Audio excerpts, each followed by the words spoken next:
Bonjour à tous, on se retrouve aujourd'hui pour une nouvelle vidéo. Donc toujours avec les cheveux mouillés bien évidemment. Donc on va parler de la maison de niche Profumo Roma qui est une maison de niche italienne que j'aime vraiment beaucoup. Donc pourquoi je fais une vidéo dédiée à cette maison? Tout simplement parce que comme je viens de le dire, c'est une maison que j'aime vraiment beaucoup et qui pour moi est une maison qui propose vraiment des parfums avec une qualité vraiment exceptionnelle. Donc si vous cherchez des parfums qui ont une puissance, une tenue, un sillage exceptionnel, vraiment vous êtes tombé sur la bonne vidéo. Donc la maison Profumo Roma, donc comme je le disais, est une maison italienne qui est quand même assez, qui n'est pas récente, elle est quand même assez vieille, elle date de 1996. Donc ces parfums sont vraiment très puissants. S'ils sont aussi puissants, c'est parce qu'ils sont concentrés donc à 43%. Donc c'est la plus haute concentration en fait de parfums en Europe. Donc ce qu'il faut savoir, c'est que dû à leur forte concentration, il ne faut surtout pas vaporiser ces parfums sur les vêtements, parce qu'ils ont vraiment une texture assez huileuse, assez grasse. Donc ça pourrait vraiment tacher les vêtements, donc c'est vraiment à mettre sur peau. Et c'est sur peau que de toute façon le parfum va vraiment évoluer et se réchauffer en fait. Donc moi je possède 3 parfums de chez eux. Donc j'ai le Dolce in Fundo, le Acqua e Zucchero, le petit dernier c'est le Gioiosa. Donc je vais vous parler de chacun de ces 3 parfums. Malheureusement j'ai jamais pu tester tous les autres de leur collection, donc ils en ont vraiment pas mal. J'aimerais beaucoup pouvoir le faire, mais bon, malheureusement, j'ai pas de point de vente proche de chez moi. Donc ces 3 parfums que j'ai achetés, ça a été des blind buy, je vous conseille pas, hein, comme d'habitude. Je vous conseille vraiment d'acheter les parfums sur le site officiel, c'est toujours plus sûr. Bon, il faut savoir qu'il n'y a que le dernier, donc le Gioiosa, que j'ai acheté sur le site officiel. Donc vraiment, je vous conseille de le faire, même si c'est beaucoup plus cher, c'est au moins plus sûr. Parce que moi, le Dolce in Fundo, je l'ai acheté sur Notino parce qu'il était vraiment en promo, ça valait le coup. Mais bon, jusque-là, j'ai jamais eu de soucis avec Notino, mais bon, j'ai toujours peur quand même au niveau de la conservation du parfum et tout. Bien que je ne pense pas que ce soit de la contrefaçon, on sait jamais trop comment les parfums sont conservés. Et puis on va en reparler juste après, mais j'ai été un petit peu déçue de ce parfum, le Dolce in Fundo. Et comme j'ai jamais pu tester le parfum en boutique ou vraiment sur le site officiel, j'ai aucune certitude que l'odeur que j'ai dans le flacon est bien la bonne et qu'il n'y a pas eu un souci au niveau de la conservation ou quoi que ce soit. Donc voilà, et puis le Acqua e Zucchero, je l'ai acheté sur Vinted. Donc pareil, ça valait le coup, donc encore une fois, c'est toujours risqué. Pareil, au niveau de la conservation, on ne sait pas comment la personne qui l'avait avant l'a conservé, si elle l'a pas mis au soleil et tout ça, si l'odeur n'a pas été altérée.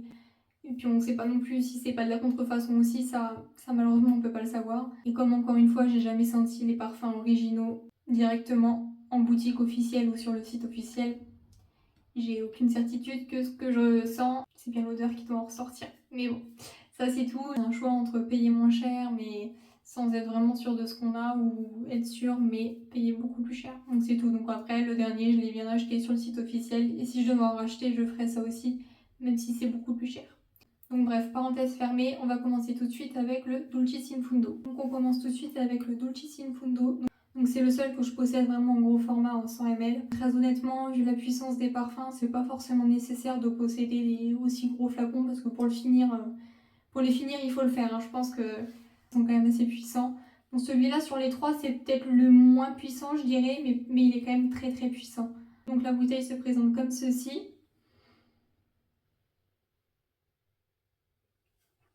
Donc il faut savoir que ça arrive comme ça dans une grosse boîte. Donc de base, il y avait juste un petit cabochon comme ça. Il y avait à côté du coup le petit sprayer, je sais pas comment on dit. Dans la boîte, ils nous mettent aussi une petite pipette pour pouvoir remplir ce petit flacon. Donc ça, pour voyager ou pour se déplacer, c'est vraiment très bien.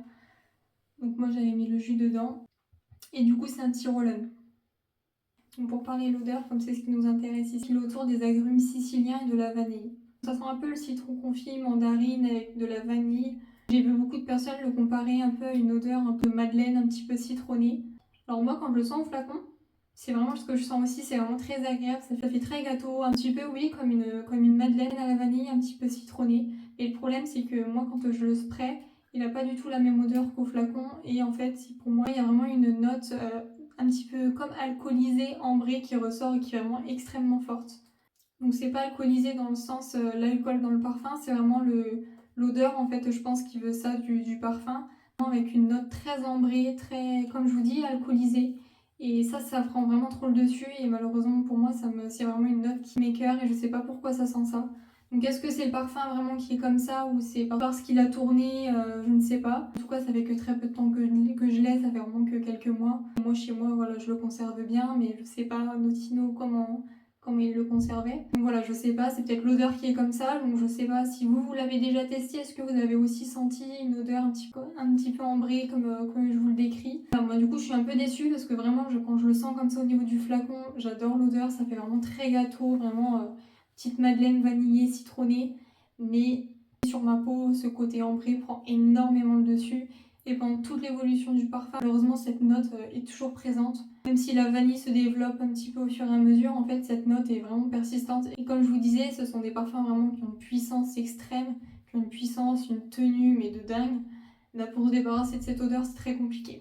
En tout cas, voilà, si vous aimez l'odeur, vous allez vraiment être satisfait parce qu'au niveau de la tenue, vraiment rien à dire, ça tient des heures et des heures.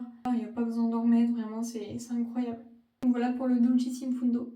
Ensuite, nous avons le Acqua Zucchero que j'ai en format 18 ml. Celui-ci, je pense que c'est mon préféré des trois. Celui-ci, vraiment, je l'adore. Il est super sucré, mais sans être non plus trop sucré. Au niveau des notes, c'est encore une fois une pyramide olfactive assez simple.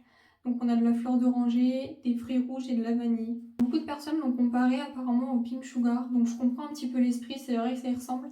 Mais moi, il faut savoir que le Pink Sugar, donc c'est de Aqualina. Celui-ci, je l'avais acheté une fois à l'aveugle, mais je l'avais renvoyé parce que j'avais pas du tout aimé. Avec la note en fait de réglisse qu'il y avait dedans qui me dérangeait vraiment énormément et qui m'écœurait tout simplement, ça me donnait vraiment la nausée. Celui-ci, c'est vrai que c'est un peu l'esprit, mais sans cette note de réglisse. Vraiment, ce parfum, c'est un bonbon en bouteille. Ça reste simple, mais c'est super plaisant. Et je pense que c'est vraiment une odeur qui peut plaire vraiment à beaucoup de monde. Vraiment, en fait, je trouve qu'il est doux, mais à la fois puissant. Il est doux dans le sens où c'est pas une odeur vraiment incommodante, c'est vraiment juste agréable à sentir pour le quotidien, mais puissant encore une fois parce que c'est une maison, comme je vous disais, qui propose des parfums très très puissants. Donc pareil, celui-ci au niveau de la tenue, c'est des heures et des heures, même au bout de plusieurs jours sur les vêtements, bon, même si je conseille pas de le faire parce que j'ai testé juste sur un bout de tissu pour sentir sur un vêtement ce que ça donnait. Et vraiment, même plusieurs jours après, même après l'avoir mis dans le panier à linge, quand je l'ai ressorti du panier à linge pour le mettre au lavage, ça sentait de fou ce parfum là, qui avait juste eu un petit spray. Et comme je vous disais, n'en mettez pas sur les vêtements. Ça attache vraiment. Et tellement ce parfum est puissant, quand je l'ai reçu, je vous disais, je l'avais vaporisé sur un vêtement. Sauf que je sais pas ce qui s'est passé avec le spray, j'en ai eu en fait sur ma main. Et impossible de me débarrasser de l'odeur. Ce jour-là, j'avais un peu la migraine, donc les odeurs, vraiment, je supportais pas. Et dès que je bougeais, je sentais que cette odeur, alors que c'était même pas volontaire, en fait, j'en avais mis sans le vouloir. Je me suis lavé les mains je ne sais combien de fois, et l'odeur, elle était toujours là, c'était un truc de malade. Donc vraiment, si vous cherchez des parfums avec une tenue exceptionnelle, partez sur ces parfums, parce que vraiment, vous en avez pour votre argent. Et on termine avec le fameux Joyosa, qui est une des dernières sorties de la maison. Donc je sais pas si c'est la dernière, mais en tout cas, elle est très récente, c'est celle de l'année dernière. Donc vous avez peut-être déjà entendu parler de ce parfum, disant qu'il ressemble beaucoup au Bianco Latte de Giardini di Toscana. Très sincèrement, oui, il ressemble beaucoup au Bianco Latte. Moi, pour la petite histoire, le Bianco Latte, je ne l'aime pas. Je n'arrive pas à l'aimer.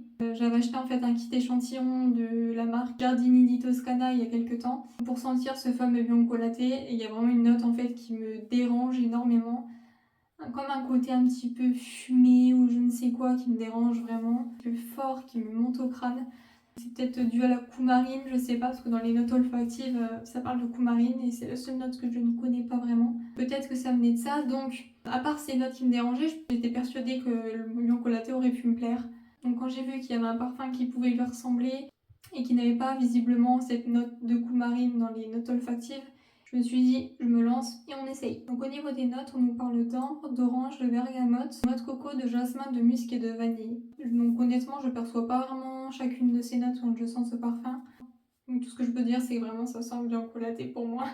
J'arrive vraiment pas à voir de différence. Et malheureusement, j'ai toujours cette note qui me dérangeait dans le Bianco Latte qui est toujours présente dans celui-ci. En fait, j'ai l'impression que ce sont vraiment des clones. J'arrive pas à percevoir de différence personnellement. Mis à part qu'il est encore une fois beaucoup plus puissant. Déjà que le Bianco Latte est quand même assez puissant, je trouve. Alors celui-ci, c'est un truc de malade. Parmi les trois que je possède, ça va être le plus puissant, un truc de fou. Celui-là, quand je l'ai reçu, je l'ai vaporisé sur une petite enveloppe qu'ils avaient envoyée avec dans le colis. Donc j'avais posé cette enveloppe dans ma salle à manger. Donc j'avais posé cette enveloppe dans la salle à manger. Et pendant plusieurs jours, dès que j'arrivais dans la salle à manger, l'odeur elle me prenait, mais un truc de malade. Vraiment, niveau projection, c'est un truc de fou. Niveau sillage, je pense que ça doit être ça aussi. Et niveau tenue, pareil, sur la petite enveloppe, là je l'ai toujours, ça fait plus de 8 jours qu'elle est là, l'enveloppe, et elles sont toujours aussi fortes. Donc vraiment, niveau tenue, il tient pendant des mois, je pense. Si vous aimez le Bianco Latte, vous allez vraiment aimer celui-ci. Franchement, il est très similaire. On sent juste que ce sont vraiment des matières beaucoup plus belles, beaucoup plus nobles chez Profumum Roma. Pour moi, c'est quand même la même odeur, donc si vous aimez l'un, vous aimerez l'autre, c'est certain. Donc, il est quand même plus cher, mais il a une meilleure qualité. Et vraiment, il faut en mettre vraiment un spray, ça suffit. Pas deux, pas trois, vraiment un. Je vous promets, un seul, ça suffit. Si vous en mettez plus, vous allez intoxiquer tout le monde autour de vous et vous-même, vous allez mourir. Je sais pas comment c'est possible qu'il puisse sentir la même odeur que le Bianco Latte, parce qu'au niveau des notes, c'est pas du tout la même chose. Le Bianco Latte, je crois qu'il a des notes de vanille, de miel, de caramel aussi, il me semble. Et puis la coumarine, mais alors du coup, ça n'a rien à voir avec celui-ci. Mais bon, le fait est qu'il sent vraiment la même chose, donc mais l'un, comme je vous disais, vous aimerez l'autre. Donc voilà. Il faut que j'essaye de le porter, peut-être que je vais finir vraiment par l'apprécier. J'espère parce qu'il coûte quand même très cher. Donc franchement là, un 18 ml, vu la puissance du truc, il va me faire toute une vie. Heureusement que j'ai pas pris le 100 ml. Donc voilà, donc pour résumer, Profumum Roma propose vraiment des parfums mais exceptionnels avec une tenue de dingue, il en faut vraiment très peu. Vous mettez un spray voire deux selon le parfum, ça suffit largement pour toute la journée. Donc encore une fois, n'en mettez pas sur les vêtements que sur la peau, sinon ça va vous tacher les vêtements. Si jamais vous pouvez tester ces parfums, je vous conseille vraiment de le faire, ils sont vraiment très beaux, ils valent vraiment le coup. Même s'ils sont quand même assez chers, surtout le dernier, le Gioiosa, il est plus cher que les autres. Donc il a 300 € pour les 100 ml alors que les autres sont à 250 €. J'ai entendu dire aussi que si vous allez directement en boutique en Italie, ils seront moins chers qu'en France. Et puis sur le site officiel pour la France. Donc voilà, donc vous dites-moi si vous avez déjà testé cette maison, lesquelles vous aimez aussi ou vous n'aimez pas, et puis partagez-moi tout ça.